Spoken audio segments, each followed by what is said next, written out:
வரலாறு மிகவும் முக்கியம். தனிப்பட்ட ஒரு நபரோ அல்லது குடும்பமோ ஓர் இனமோ ஏன் ஒட்டுமொத்த மனித குலமோ வரலாற்றை அறியவில்லை என்றால், அதிலிருந்து பாடங்களை கற்றுக்கொள்ளவில்லை என்றால் அவர்கள் சந்திக்கும் இழப்புகள் ஏராளம்.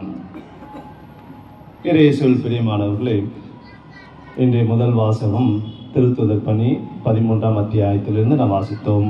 அதிலிருந்து ஒரு சில கருத்துக்களை உங்களோடு பகிர்ந்து கொள்ள விரும்புகிறேன். புனித பவுலடியார் மீட்பின் வரலாற்றை இரத்தின சுருக்கமாக அவர் சொல்லுகின்றார். இவ்வாறாக அந்த இஸ்ராயல் மக்கள் அடிமைத்தனத்தில் இருந்தார்கள். பின்னர் மோயிசன் ஆரோன் தலைமையில் கடவுள் அவர்களை மீட்டு வந்தார். 40 ஆண்டுகள் பாலைவனத்தில் பயணம் செய்து கானான் தேசத்தை அடைந்தார்கள். அதனைத் தொடர்ந்து அவர்களுக்கு அரசர் வேண்டும் கேட்டபோது சவுலை கொடுத்தார். தொடர்ந்து தாவீது வந்தார். அவருடைய குலத்தில் மேசியா வந்தார். அவரை முன்னறிவிப்பதற்கு திருமுழுக்கு யோவான் வந்தார் என்றெல்லாம் இந்த வரலாற்றை மிக சுருக்கமாக, இரத்தின சுருக்கமாக அருமையாக கொடுத்திருக்கின்றார். திருத்தூதர் பணி நூல் திருத்தூதர்கள் அப்போஸ்தலருடைய பணி என்று சொன்னாலும் 2 அப்போஸ்தலரை பற்றி தான் அதிகமாக அது பேசுகிறது. திருத்தூதர் பணி நூலை எழுதியவர் லூகாஸ் நற்செய்தியாளர். நற்செய்தியை எழுதி முடித்த பிறகு தொடர்ந்து இதனை எழுதுகின்றார். லூக்கா நற்செய்தியில் இயேசுடைய பிறப்பு, அவருடைய போதனை, மரணம், உயிர்ப்பு, விண்ணகம் ஏறி செல்கின்ற வரைக்கும் நிகழ்ச்சிகளை கொடுத்த அவர் 2வது பகுதியாக 2வது நூலாக திருத்தூதர் பணி என்ற நூலை நமக்கு கொடுத்திருக்கின்றார். திருத்தூதர் பணி என்று சொன்னாலும் கூட பேதுரு, பவுல் இவர்களை பற்றி தான் அதிகமாக அந்த நூலில் சொல்லப்படுகிறது. யோவானை பற்றி ஒரு சில மிக குறைவான கருத்துக்கள், நிகழ்ச்சிகள். தோமையாரை பற்றி எந்த விதமான குறிப்புமே இல்லை. இருந்தாலும் அதை திருத்தூதர் பணி என்று சொல்லி நாம் அழைக்கின்றோம். பேதுருவுடைய பணியை பற்றி முதல் 12 அதிகாரத்திலிருந்தும், பிறகு பவுலடியாருடைய பணியை பற்றி 13 28 வரைக்கும் உள்ள அதிகாரத்தில் நாம் பார்க்கின்றோம். நாம் அறிந்தது போன்று பவுல் நன்கு கற்று தேர்ந்தவர். கமாலியல் என்ற ஒரு பரிசேயரிடம் அவர் பாடம் கற்றார். அந்த கமாலியல் என்பவர் ஒரு பெரிய அறிஞர். எனவே தன்னுடைய திருமுகங்களிலும் கூட புனித பவுல் பல ஆழமான கருத்துக்களை நமக்கு எடுத்துரைக்கின்றார். அவர் எழுதிய 13 திருமுகங்கள், அந்த எபிரேய திருமுகம் அவருடைய திருமுகமாக இருக்காது, அவரால் எழுதப்படவில்லை என்று சொல்லி அறிவியல் அறிஞர்கள், விவிலிய அறிஞர்கள் சொல்லுகின்றார்கள். இந்த எல்லா திருமுகங்களிலும் அவர் ஆழமான கருத்துக்களை சொல்லுகின்றார். தூய ஆவியானவருடைய கொடைகளை பற்றி பேசுகின்றார், கனிகளை பற்றி பேசுகின்றார். நம்மை இறைவனுக்கு தகுதியாக்குவது நம்முடைய செயல்களா, விசுவாசமா என்று அவர் விவாதிக்கிறார். இறைவனுடைய சட்டங்கள் நம்முடைய மீட்பிற்கு எந்த அளவுக்கு உதவுகிறது என்றெல்லாம் அவர் சொல்லுகின்றார். அப்படிப்பட்ட பவுல் தான் இன்று இந்த முதல் வாசகத்தில் நமக்கு இந்த மீட்பின் வரலாற்றை மிக சுருக்கமாக கொடுக்கின்றார். அன்பார்ந்தவர்களே, இதிலிருந்து தான் ஒரு சிந்தனை. வரலாற்றை பற்றி நாம் அறிய வேண்டும். வரலாறு மிகவும் முக்கியம். இந்த வரலாற்றை பற்றி நாம் அறியவில்லை என்று சொன்னால், வரலாற்றில் கடந்த காலத்தில் நாம் செய்த தவறுகளை மீண்டும் செய்ய நேரிடும். வரலாற்றிலிருந்து பாடங்களை கற்கவில்லை என்று சொன்னால் அது பெரிய இழப்பை தனிப்பட்ட நபருக்கும், குடும்பத்திற்கும், சமுதாயத்திற்கும் கொடுக்கும். History is very important. The sense of history. Only human beings can create history because only they are aware of history. மனிதர்கள் மட்டும்தான் வரலாற்றை படைக்க முடியும். ஏனெனில் மனிதர்கள் மட்டும்தான் வரலாற்றை பற்றி அவர்கள் அறிகின்றார்கள்.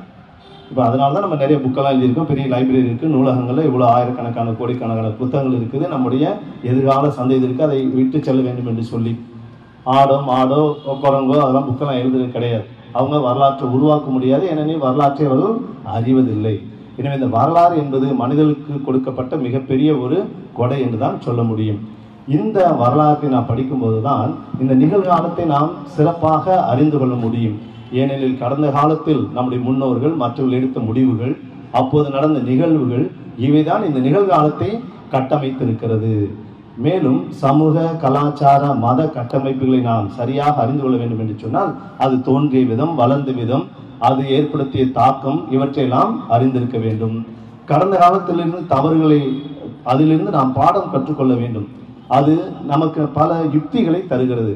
கடந்த காலத்தில் தனிப்பட்ட நபரும் அல்லது ஒரு குடும்பம் அல்லது ஒரு இனம் அல்லது இந்த மனிதகுலம் ஒட்டுமொத்தமாக சந்தித்த போராட்டங்கள், அவர்கள் சந்தித்த வெற்றிகள், அவர்கள் சந்தித்த தோல்விகள், இவை எல்லாமே நமக்கு ஒரு பெரிய பாடமாக அமைந்து நிகழ்காலத்திற்கும் எதிர்காலத்திற்கும் சிறந்த ஒரு முடிவை எடுக்க அது உதவி செய்கிறது. அதே போல இந்த வரலாற்றை நான் படிக்கும்போது தான் மற்றவர்களின் கண்ணோட்டங்களிலிருந்து பார்க்கக்கூடிய ஒரு பரந்த மனப்பான்மை நமக்கு கிடைக்கிறது. மற்றவர்களை பற்றி, மற்ற கலாச்சாரங்களை பற்றி ஆழமான ஒரு புரிதல் நமக்கு கிடைக்கிறது. இந்த மத ஒற்றுமைக்கும் கலாச்சார ஒற்றுமைக்கும் அது வழிவகுக்கிறது. மேலும் சுய ஆய்விற்கு அது நம்மை இட்டுச் செல்கிறது. கிரிட்டிக்கல் திங்கிங் என்று சொல்வார்கள் அல்லவா? அல்லது நாம் நினைப்பதுதான் சரி, என்னுடைய பார்வைதான் சரி, என்னுடைய குடும்பம், என்னுடைய இனம் சொல்வதுதான் சரி என்ற ஒரு தவறான அவசரமான முடிவுக்கு நாம் வந்துவிட முடியும். இந்த கிரிட்டிக்கல் திங்கிங் எப்போது வரும்? நாம் வரலாற்றை அறியும் போதுதான். எல்லாவற்றுக்கும் மேலாக அன்பார்ந்தவர்கள், இந்த வரலாற்றை அறியும் போதுதான் கடவுள் வரலாற்றில் நம்முடைய குடும்பத்தாருக்கு, முன்னோருக்கும், இந்த மனித குலத்திற்கும் எவ்வளவு நன்மைகளை செய்திருக்கிறார் என்பதை நாம் அறிய முடியும். அது இல்லை என்று சொன்னால் அந்த நன்மைகளை நாம் மிக விரைவிலேயே மறந்து விடுவோம். பொதுவாகவே கடவுள் செய்த நன்மைகளை எல்லாம் நாம் நினைத்து பார்க்க நமக்கு நேரம் தேவை. ஆனால் கடவுள் நமக்கு கொடுக்காத காரியங்கள் என்று சொல்லும்போது உடனே நம்முடைய நினைவிற்கு வரும்.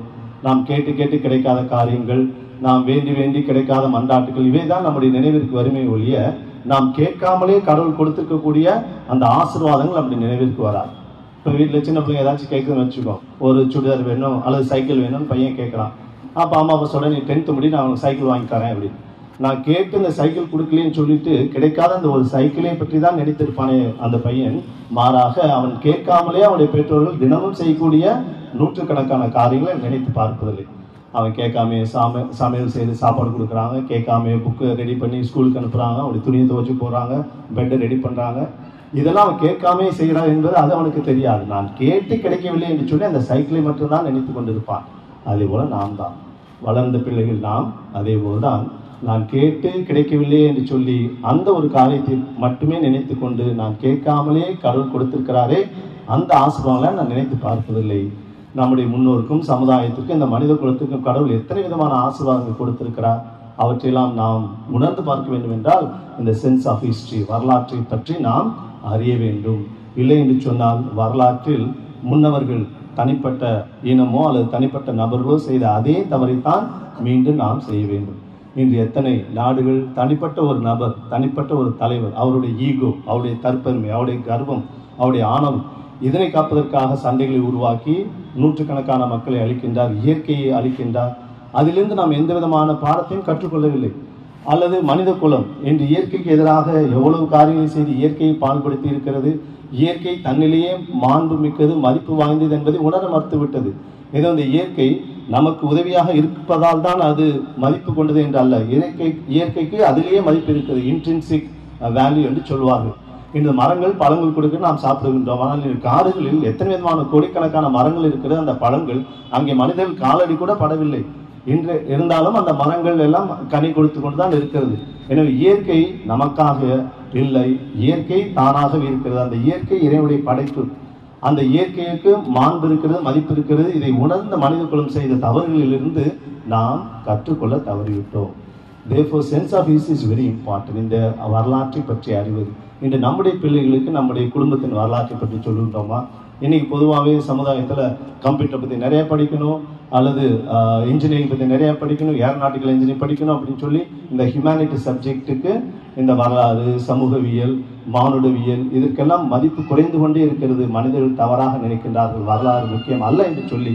ஆனால் வரலாற்றை நாம் அறியாத போது வரலாற்றில் முன்னோர்கள் செய்த அதே தவறை நாம் மீண்டும் செய்ய நேரிடும். இறைவன் வரலாற்றில் முன்னவர்களுக்கு கொடுத்த அந்த ஆசீர்வாதங்களையும் நம்முடைய குடும்பத்தில் தனிப்பட்ட நபர்களுக்கும் தனிப்பட்ட குடும்பத்திற்கும் கொடுத்த ஆசீர்வாதங்களையும் மறக்க நேரிடும். முன்னர் செய்த அந்த தவறை நாம் கற்கவில்லை என்று சொன்னால் நாம் சந்திக்கக்கூடிய தவறுகள் ஏராளம். உதாரணமாக பரீட்சைக்கு படிக்கும்போது நான் போன பரீட்சையில் இந்த கேள்வி சரியாக நான் படிக்கலை, ஆனால் அந்த கேள்வி வந்துச்சு. ஆனால் இந்த தடவை அது முக்கியமான கேள்வி என்று தெரிந்தது என்று சொன்னால் அதுக்கு விடை தயாரித்திருக்க வேண்டும். தயாரித்திருக்கவில்லை என்று சொன்னால் இந்த தேர்விலும் அதே ப்ராப்ளத்தை தான் சந்திப்பேன். எனவே அன்பானவர்களே, இன்று பவுல் அடிகளார் தன்னுடைய இந்த முதல் வாசத்தை நான் கேட்டது போல அந்த மீட்பின் வரலாற்றில் எத்தனை சுருக்கமாக சொல்லியிருக்கின்றார். மீட்பின் பற்றி நாம் வரலாற்றை அறிந்திருக்க வேண்டும், திருச்சுவின் வரலாற்றை அறிந்திருக்க வேண்டும், நம்முடைய தனிப்பட்ட குடும்பத்தின் வரலாறு, இந்த சமூகத்தின் வரலாறு, இவற்றையெல்லாம் நாம் அறிந்திருக்கும் போதுதான் வரலாற்றில் முன்னவர்கள் செய்த தவறுகளை நாமும் செய்யாமல் இருப்போம். இறைவன் கொடுத்த ஆசீர்வாதங்களையும் என்று நினைத்து பார்ப்போம், சிந்தித்து பார்ப்போம்.